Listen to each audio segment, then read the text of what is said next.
Extra bases with Jason and Jeremy. Jeremy, what's that look for? You're staring in. You could probably back off that mic. Yeah, there you go. What's that look for? I'm trying to see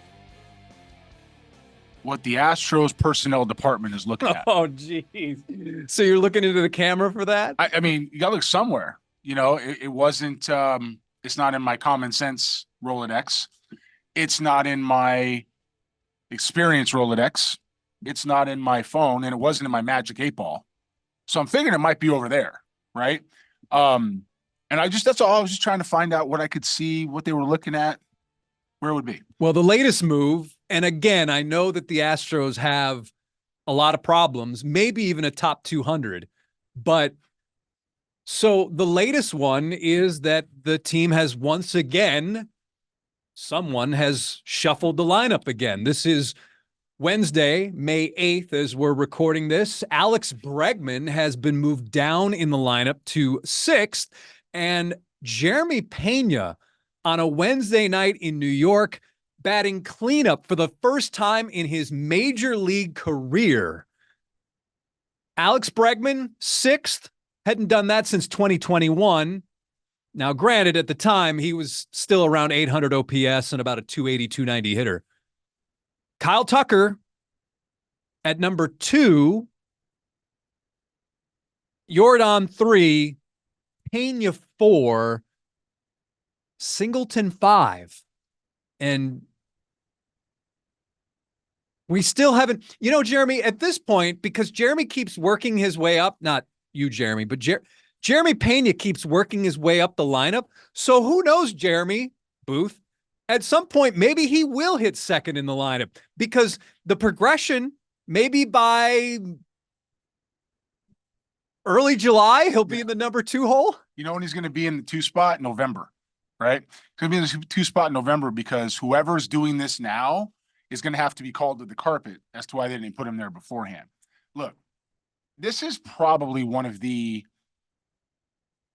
biggest reversals in production of an offense I've seen ever. And I'm not saying that's an absolute fact. I say probably, because I can't remember one. I can't remember a team that it's full of MVP candidates and pure hitters and power guys and just continues to do this. I'll tell you this for everybody watching. Tonight in the 9th inning, I walked in the studio about the 9th inning, and Tucker was up. 9-4 game, 9-4. And Tucker was up, and I told Jason it wasn't going to work. And he said, why not? I said, because they're throwing breaking balls to the bottom of the zone, he's out.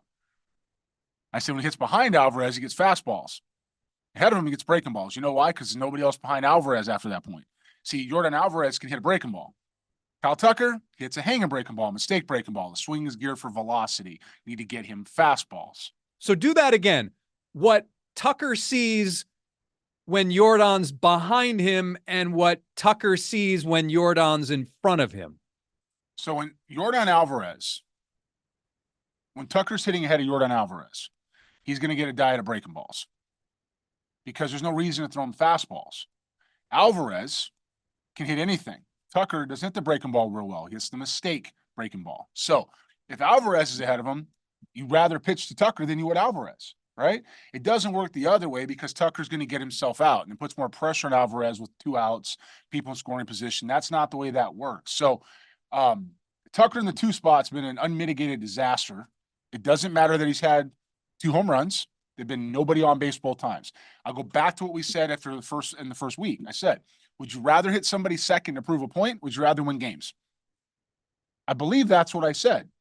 And since moving Tucker into the spot that Alvarez started in, whichever analyst, and it is an analyst, and I'm going to get into this why and when it's going on, is trying to make this point, you're looking at somebody pulling out a lineup out of a hat, and they're messing with the season, they're messing with the careers of all these guys. All these numbers matter. It's going to come down to arbitration. It's going to come down to wins.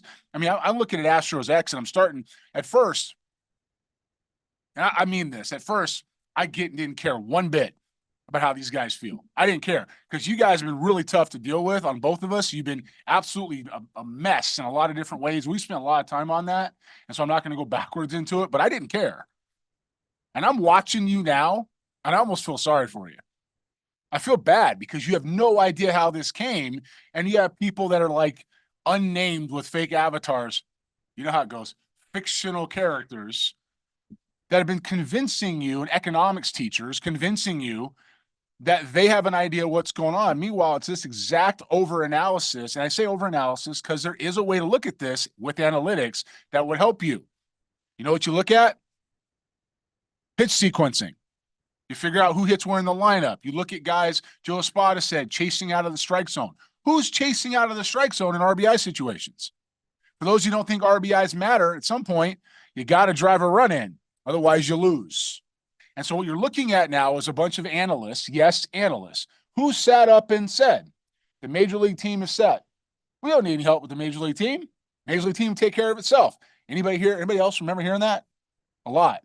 And you've got guys in that office, and I'm not going to point out who because I've got it figured out now, but I'm not going to point out who continue to move these guys around to make a point. If Jeremy Pena is hitting 4, why is he not hitting 2? Why is this guy not in 2 spot? I'll tell you why, because somebody wants to prove they're right, and somebody else who may have said you should hit 2 isn't. That's why. Okay? And so when you put that person in the 2 spot, how does Altuve, Pena, honestly now Alvarez, Tucker, Diaz, Bregman sound to you good? Is there any excuse in the planet? Nothing against John Singleton, who seems to be a baby Mo Vaughn right now, or Darrell Ward. Nothing against that guy. How does he ever hit ahead of Alex Bregman? I mean, on any planet. On any planet. You're not doing this right. And it's almost intentional to find a way. Yainer Diaz goes down the lineup. What are we doing? What are we doing? Look, I know it's not all about the lineup. Verlander's going to have a bad start. He had a bad start. Arrighetti, I don't care what Dana said. I ain't on it. I wasn't on it before. I'm not on it now. Cement mixer sliders and a 92-mile-an-hour fastball at the top of the zone. You know what that ends up in? AAA. Okay, that guy doesn't belong here pitching meaningful innings right now. He doesn't. And he's going to go back when the other guys show back up. Maybe he's in the bullpen piece. He's not a starter, and that's kind of where that fits. But when you're in a situation where you're struggling to get your arms back, they're close. They're close. Struggling to get your arms back, and you keep shuffling the lineup around, keep in mind, before they put this wholly analytical, I'll call it the Houston analytical because they're the ones that screamed for it. This wholly Houston analytical guy hitting the second spot, they won 5 out of 6. Did I miss something there? We finally get in a roll. The club gets in a roll, wins 5 out of 6, and we're going to mess with that? What happened now? 0-2 in New York, and who they play before this? At home? Who was it again? I don't remember. It was the American League West division leading Seattle Mariners. And that was 2 out of 3 to them too, right? So you lost 4 out of 5. And you beat Cleveland 2 out of 3. And you beat Colorado 2 out of 3. Did you sweep Colorado? 2 out of 2. 2 out of 2. So it was 4 out of 5 wins. Throw everything in a hat, shuffle it up, shine it up, throw it on a table. Lost 4 out of 5. It's not that difficult. Somebody said today I should be the GM, have Crane hire me for the GM. I saw that. Yeah, you know what? For those of you that don't think I can get a job in Major League Baseball, by the way, that's freaking hilarious. That was good. That was good. Yeah. Pretty good. There's an organization out there that has 13 players that I put my name on in their system, and they're in first place. And you don't think I can get a job? I want to rethink that position, bud. Okay? Now, back to that. There's no chance, and I mean no chance, that I would be the general manager of the Houston Astros. You know why? Because I don't want the analytic guys in there trying to tell me what to do with a big league team that is not performing and it should be leading this division.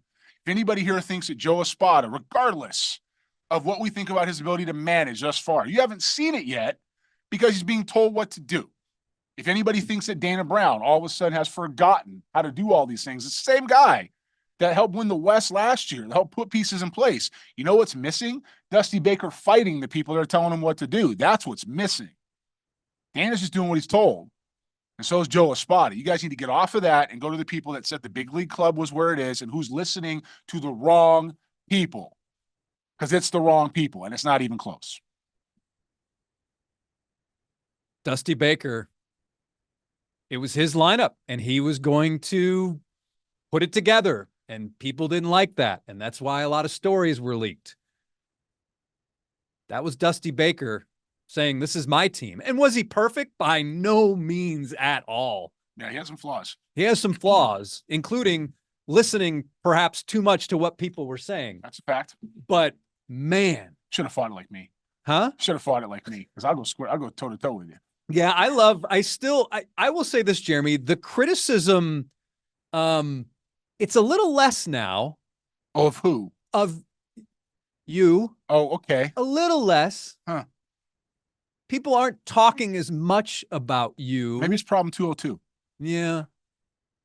But again, the analytics will say Kyle Tucker should be in the number 2 hole because he'll get 18 to 20 more plate appearances in a season, right? That's great. That's what, I mean, Yankees do it with Juan Soto. Look at them. They just won. It's a different lineup, dude. I mean, I'm just telling you, this is what we're going to hear. And again, I hate to rehash everything, but I also know that you mentioned this on your X account. You posted about this because Soto. Yeah. By the way, Arrighetti, middle, first inning on Wednesday night. It's a mistake. Anyways, but again, that's what people are going to say, that, hey, it's working for Juan Soto in New York. He's batting second. Juan Soto hit fourth for the Nationals when they won the World Series. You don't hit the same guy in the lineup, the same place this is not how it works. It's not carbon copy cookie cutters, man. That's the worst way to go ahead and manage and think about this game. It's so individual. Look at all the individuals on Astros X that have different opinions. I can show you guys on Astros X a stat sheet, since we like to talk analytics, and I can point out the right analytics to look at, and some of you guys are going to talk about BABIP. You know why? Because you got opinions. It's okay. That's the best part about the game. It'll also be the worst part about the game, but it's the best part about the game. You see it the way you want to see it. It doesn't take away the fundamentals or change how it's supposed to be played. And I promise you, no matter what comes out of these guys' mouths, just like the Jose Abreu bat speed question. Oh, do you think Jose Abreu's bat speed down? Nah, the numbers, the metrics say the timing's off. A week later, yeah, you know what? He got too big and strong and the bat speed's down. You guys ever seen the movie Wag the Dog? Wag it over here. Wag it over here. Okay? I'm telling you now. I'm telling you again, and I'll tell you again tomorrow. They're going to have to do this at some point. I hope it's not too late. Jeremy Pena is creeping his way, as Jason said. And the next thing you're going to find out is Jeremy Pena in the 2 spot and some analyst. And I'm going to, when they do this, mark it down right now. I'm going to go live on Facebook. I'm going to stand up on X, whatever they got. I'm going to say, I told you so, because they're going to put him in the 2 spot and it's going to click. One more time. By the way, Dubon, 3 hits tonight. What are we doing not playing him? Who's making up? Well, because the OPS, and listen, I like the fans who interact said that, Jake Myers has a 120 OPS plus, and Doobie is at 107 plus, and, it's worth running him out there. So that was one of the responses I've gotten about that. I mean, I was merely looking at the production. I mean, I know RBIs don't matter, but look at what RBIs. I think he had 14 and 27 games. Do they games. matter when you lose? Well, and let me tell you something else about a guy like Jake Myers, for those of you that aren't clear. Okay. Guys like Jake Myers, you protect them. You play them a couple days a week, and they keep their numbers up that way. They go in as defensive replacements. They get in at bat here and there. Jake Myers can't throw anybody out anyway, so you're putting him in there to run the ball down. All right. And if Dubon can do that, by the way, almost Gold Glove level defense, by the way, in 2 different positions. If Dubon can do it, you don't need Jake Myers to play center field. Now, protect him. Give him Wednesday. Give him Sunday. Give him Friday. Give him 3 days a week. But you don't play him every day. You match him up, and you play him against people to be successful. The analysts are doing that one right for the most part, other than running him out there every day, because he's a darling to them. They love this guy. Anybody that's got their eyes respects what he can do. Respects what Jake Myers can do. He's not a championship center fielder. You want proof? Last year in the ALCS, my dude wasn't on the roster. So when it came time to win a championship, Jake Myers was in the taxi squad. So I don't know what to tell you on that, right? Dubon is a guy who should be playing. You got 3 more hits tonight. Want to bet he sits tomorrow? You don't know if he's going to sit. That's the problem. He should be playing. Altuve, Pena, Alvarez, Tucker, Diaz, Bregman, Singleton, whoever's hitting 8th, whatever's left, Dubon. Does anybody have? I don't understand the problem. It's not even hard. You run Low Profito in there a little bit. You toss in a Jake Myers, swirl. Caratini. Yeah, throw Caratini there off days, McCormick to go in there and play When when he he gets gets healthy. You have plenty of weapons that are part-time guys, and McCormick still has earned the right to play every day. I don't get it. I don't understand it. How a team, just the only difference in this club besides the pitching injuries, because the offense has been healthy, is how they're being used. That's it. And when you say things like, oh, I don't have time to get ready to hit, I got to hit second. What? Or, hey, our guys are chasing out of the zone. They lose their approach with runners in scoring position. Because as Jason and I said offline, and he said it to me, I didn't have to say it to him, he said it to me, they're not comfortable. So when you're not comfortable, you get outside yourself mentally. You start expanding your zone, trying to do too much because you got to produce. RBI run production is about a slow heartbeat. It's about cold-blooded. You have to be in there and nothing bothers you and people screaming at you and the guy's burying breaking balls out of the zone and trying to get you to chase. No pitcher is going to just give in and go, hey, you know what? You're Yordan Alvarez. You're hitting second. You got first and second and one out. Here's a cookie. Not going to happen. I'm going to bury, cut, dart. Oh, you got me 3-1. All right, now I'm going to try not to walk you because I don't want bases loaded. Bang, here's your breaking ball. Got him. You got to understand what you're looking at and how to do that, and you got to be able to read the room. And unfortunately, with people that don't have any baseball feel, they can't read the room. The people making the decisions right now don't know the game. End of conversation. I want to read you something that was in Chandler Rome's article from Joe Espada. I think perhaps he said it in New York. I wasn't there. And tell me, read between the lines about what you're saying and then what you're going to hear here. This was about Jeremy Pena and the impact he's having. And Joe Espada said, I think that's why he's having the year he's having. He's in a spot where he's comfortable and confident. I don't want to mess around with that. We need somebody behind our top four to drive those guys in and continue to move our offense forward. I think that's why he's having some success. He likes that 5 or 6 spot.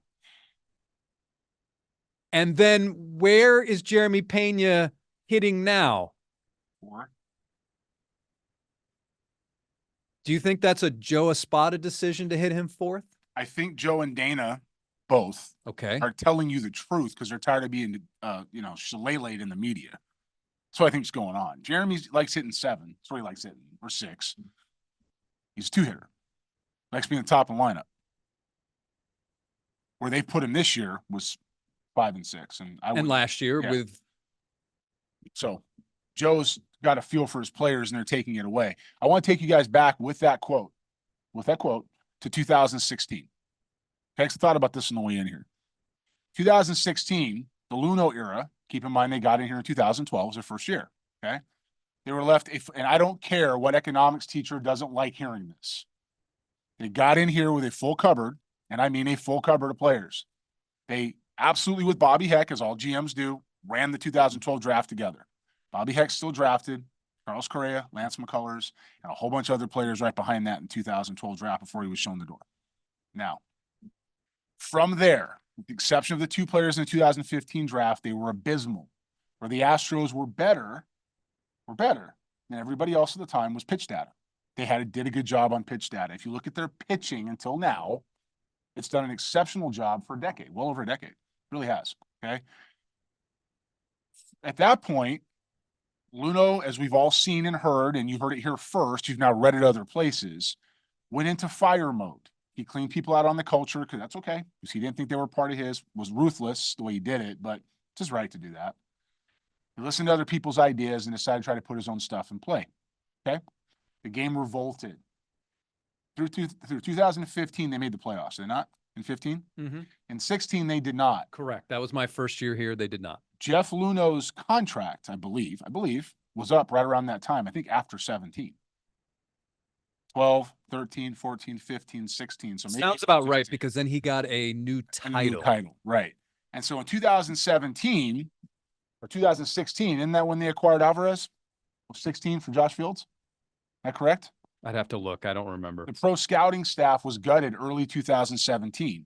Most of the pitching you see right now in the big leagues that's Latin was 2015. August 1st, 2016. Was when they traded for Alvarez. Mm-hmm. Okay. So it's the pro scouting staff, which put him over the hump, got rid of it. We were gotten rid of in 2017. But you know what people don't talk about anymore? It really happened? AJ Hinch went upstairs to Jeff Luhnow and said, stop messing with my lineup. He said, I'm going to play these guys the way I'm going to play them. AJ probably in a decade or when he's really done will come back and say, yeah, I fought for my guys. But anybody in the game will tell you he went to Jeff Luhnow and the analysts and said, leave him alone. I got your numbers. I know what I'm doing. We'll follow the game plan. I'm going to play these guys the way they want to. What's best for them? I'm down there with them. I've done this with them since 2013. It's his first year. Is that right? I think so. I helped build this young core, which is what young managers usually do. 2017, they win. Trash cans aside. They win. They didn't need the trash cans, by the way. They didn't need them. Okay. But they won. 15 was Hinch's first year. 15 was Hinch's first year. So he comes in after Bo Porter. Mm-hmm. Okay. And then they make it to the playoffs. To the playoffs. And AJ got a little big for himself. You know, he said, oh, you know, imagine having this parade and doing it again. We're better. They were. Put your name on it. Yeah. If you're going to make accusations, put your name on it. Jason and I were sitting there in New York for that one. That was tough. Yeah. It's like, really? You said that? That was 2019, was it not? And Aaron Boone came in right behind him and said, I don't want to listen to that. And the next thing you know, we have this. Back to the point. It took AJ Hinch going into fighting the analysts and fighting Luhnow. And Jeff Luhnow, to his credit, knowing he needed to save his own job, which is probably why he did it, because he didn't have another contract yet, said, yeah, go ahead. I'm going to listen to my scouts. I'm going to get these pieces in. I'm going to go ahead and make sure I help the big league roster. I'm going to listen to you. You go run the club. I'm going to do what I do best. I'm going to do waiver claims, and I'm going to move people around. And I'm going to use my numbers big league level. We're going to plan the games together. And they won. Then they didn't stop. They didn't stop in 18. I know they got beat by Boston. We were there, right? I remember when Steve Pierce hit the ball over the tracks. And they went 19, and they should have won the World Series. Yep. The analysts cost them that one. And then 20's pandemic, the cheating scandal. So 2020, 2021, back in it, lost, but back in it. And they won in 2022. Meanwhile, multiple front offices are moving them through. Luno's gone after 19. Hinch is gone after 19. You've got Click and Dusty, who I don't care what you guys say, did a phenomenal job for that period of time, steadying the ship and helping some other young players develop, and did a very good job of building that bullpen. So James Click really did a good job with. Well, listen, James Click is, he's not on the same level of Luhnow in terms of love in Houston, but he is up there. He's up there. He got a raw deal. I mean, I think even Dana, listen, I've known Dana a long time. Everybody would agree that that's really not something you do. You don't fire a guy after winning the World Series, but he got fired because him and Crane didn't see things eye to eye. Just bottom line, they had different ideas of how to run the front office, and James was gone and he stayed. Dusty stayed another year, got tired of listening to all the stuff he listened to, and he left too. What happened is the people that pushed people around that got Crane's ear, and I am not talking about Jeff Bagwell and Enos Cabell and Craig Beige. I'm not talking about them. I'm talking about the people that have been through here all this time. Look who's still been here all of this time, who's worked their way up the ranks, who has put themselves in a position of authority, who's been in the rooms as acting general managers or been to winter meetings or accompanied the Jeff Bagwells, for example, as an example, in making these decisions for the roster. Was Abreu a good decision? No. Was Montero a good decision last year? No. Is he a bad one right now? I don't know. It's okay. Was Hader a good decision? Not at 19 and a half. But the reality is that somebody else is making these decisions. And as you all have heard, you can go back and find the sound bites. The big league club is fine. Well, why would the big league club be fine with a new GM? Because somebody else is running it? Somebody else has it? Because they think somebody else can do it? Well, who's that person? Because if Dana's not doing it, Kalick's not doing it, Luno's not here anymore, who's doing it? Is Reggie Jackson making the GM decisions? No, he is not. Is Jeff Bagwell making the GM decisions? No, he's not. I'm sure they have input. They're not making the decisions. Who's making the decisions? I'll tell you what, it's not Jim Crane either. Crane's listening to people. Well, of course, that's what every owner does. But he's listening to the wrong people. Jeff Luhnow had a culture issue. Didn't mean he really wasn't good at the big league level. The guy was really good at the big league level. He's just a bad human being, in my opinion. Well, in my opinion. That's me. Nobody else. When it comes to the rest of it, how does the baseball change that quick? And don't tell me age. That ain't it. Don't tell me guys can't hit. That ain't it. You're seeing they can hit. They just can't score. Back to you, Jason. The one thing that I continue to marvel at when people talk about why the Astros are in the situation they're in, and maybe it's just because it's on our television every night, It's either the pitching or the hitting, the first inning or the ninth inning. But we talked about this. It just amazes me that people are not connecting the dots, that you cannot swing and miss in the first and second rounds 14, 16, 17, 18, 19, 13. It just amazes me that people don't see this. And you talk about choices have ramifications or decisions have ramifications. Think of it. In 2018, the Astros select Seth Beer. If he is what he's supposed to be, even though, it was like Plastic Man stretch. What was it? Elastic Man? I don't Elastic know, man. Man stretch? I heard the word historic. And At this point, Seth Beer, if Seth Beer is really what you think he was going to be, you probably don't sign Jose Abreu. Any of this pitching, Whitley, Bukauskas, Brady Aiken. I mean, listen, you're set up again. And I will go back to this quickly. The international signings, that is what kept the window open. All those international pitchers, that's been the saving grace here, in my opinion. All right. I'm just looking for the spot on the scoreboard. Where are we going to hang this thing? Yeah. Is it right here? So there were some things I wanted to talk about. You touched on Dana. It was very interesting. Dana's appearance on MLB Network, and it was just interesting because we had asked him, someone else had asked Dana. I asked Joe Espada about the bat speed, and that was on April 30th with Jose Abreu. When I watch Jose Abreu and I see him drive the ball, as far as he can drive it in batting practice, and I see that he still has bat speed, I say that there's still hope. And that's what the scouting eye. What the scouting eye tells you that if a guy's swing is slow and he can't get to certain pitches, then the chances of him getting back to his ability is null. So, but what I would say with Abreu is he was still showing bat speed in batting practice. And part of his issue is timing.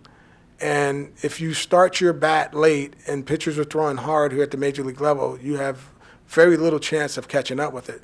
And so you have to get your timing right in order to get that barrelhead to the baseball. And so he can do it in batting practice. He has the bat speed. The bat speed's still pretty good. So we got to get his timing right, and we got to get his rhythm right so that he can consistently do it. And so I still feel very optimistic about it. If the bat was slower, I would be less optimistic. But he's showing bat speed. It's just that he's so late with his trigger and his timing that he's so off. Yeah, the bat speed is, we see it, and then Dana goes on MLB Network, and maybe it was him, I don't want to say filling time, but trying to expand on a point that said, he believes that Abreu got too strong and it slowed his bat down. We need lighter weights, which is interesting because I was there in spring training when Jose Abreu had mentioned that he was doing Pilates. Like, that was his big thing during the off season, was Pilates. And I guess he could have been doing heavy weights as well, but I think Jose Abreu, I'm reading between the lines that he kind of knew that he needed to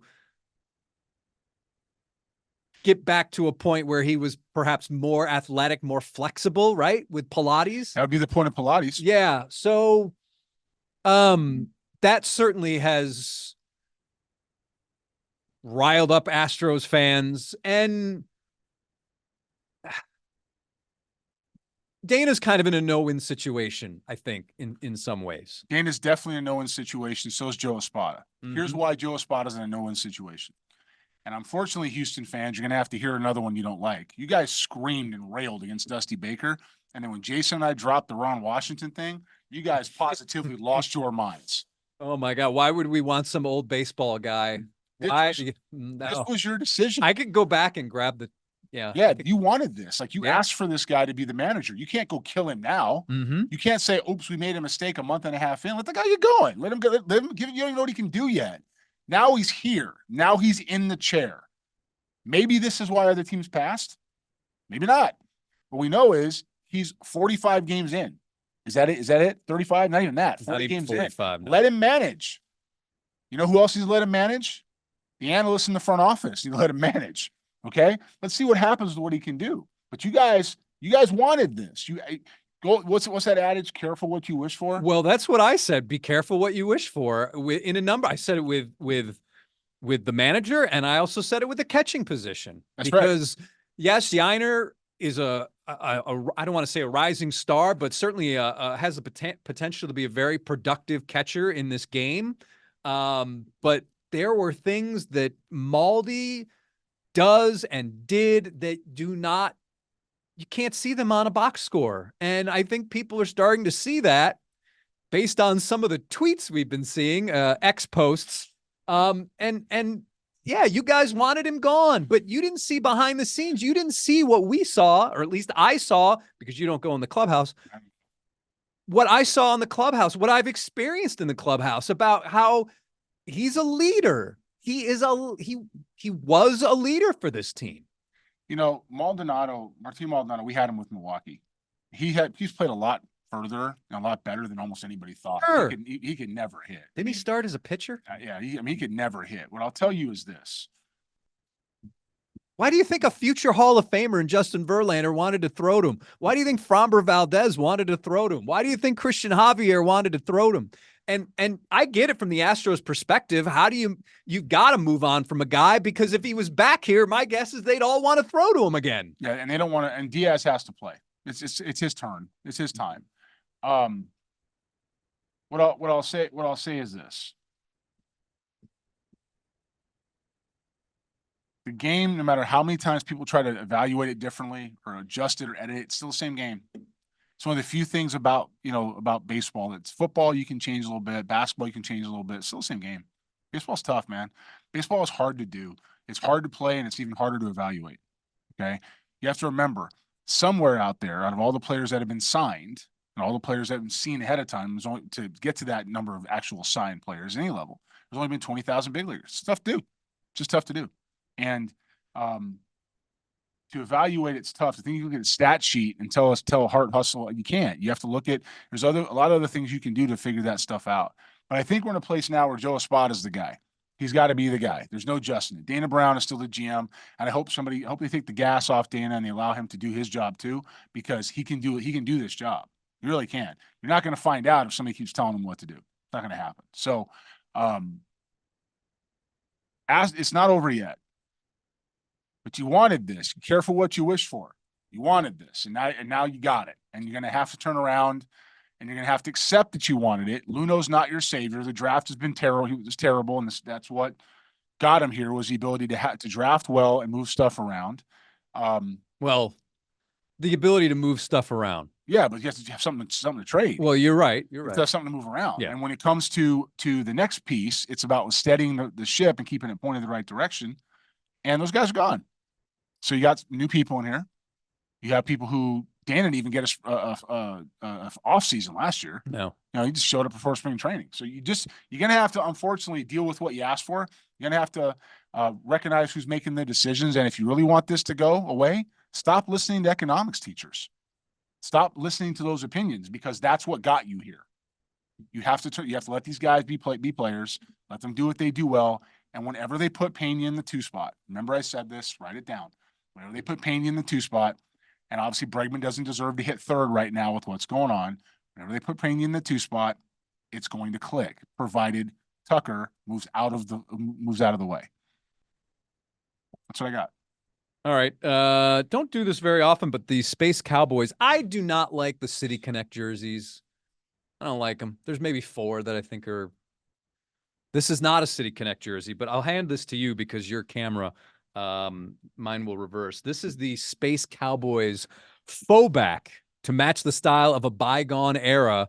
The Space Cowboys, the Astros AAA team, are entering an alternate timeline on the 10th and 11th. Faux back weekend feature a gradient of the Space Cowboys navy vice blue, redesigned 4-pointed star. I gotta say, man, I like that. I think that logo right there is better than the Space Cowboys logo, because there is a little There's some Astros in Yeah, a it. little bit there, yeah. Yeah. You know what this looks like to me? Other than the 1970s, what? Kenny Powers eastbound and down jersey. Yeah. That's what it looks like. Put it up again. This looks like something Kenny Powers was wearing when he was playing in Mexico. But yeah. That's what this looks like. Okay. Now I'm not saying Is that better than the regular Space Cowboys? you know what? I don't pay attention to that Yeah, uniform. okay. All right. I'm not I mean, I like this one. I do like it. Yeah. I just think it's Got got. a Whataburger feel to it. Yeah, that's too. a good one. Yeah. That's good. But I love, but this, I think that alternate logo there, like that tells me, hey, we're an Astros farm team without saying that we're an Astros farm team. Yeah, I kind of like the star. I'm with you on that. Yeah. All right. All right. Well, we don't do that very often, but the Space Cowboys dropped this off over at the station because the first 2,000 fans on May 10th will get a tumbler, which is in the room over there. And then on they'll wear these on the 10th and 11th, and they'll don these special faux backs every Friday home game through August 9th. So yeah, there we go. All right. Doesn't breathe a little bit. Let's see who makes this, Jeremy. Oh. Of course, this is a promotional item, so it's not the but I will say this, the name of the company is Success, which is a lot like this could actually be a success compared to what the Fanatics and Nike's doing. Anyways, Schnikes. that's going to do it for Extra Bases with Bristol and Booth. Hate to sound like a skipping CD, but you know, these are the Astros issues at this point, and they're not going away. They're not going away. But are they on the scale of 1 to 200? All right, everybody. For Jeremy, I'm Jason. Please leave your comments, concerns. One of these days, maybe next week, we'll actually go through the comments on some of the social media channels because that's always fun. Remember David Letterman and viewer mail? It's kind of in the same breath here, but a lot worse for one of us. That's going to do it for Extra Bases. For Jeremy, I'm Jason. Thanks as always for tuning in, and we'll talk to you next time.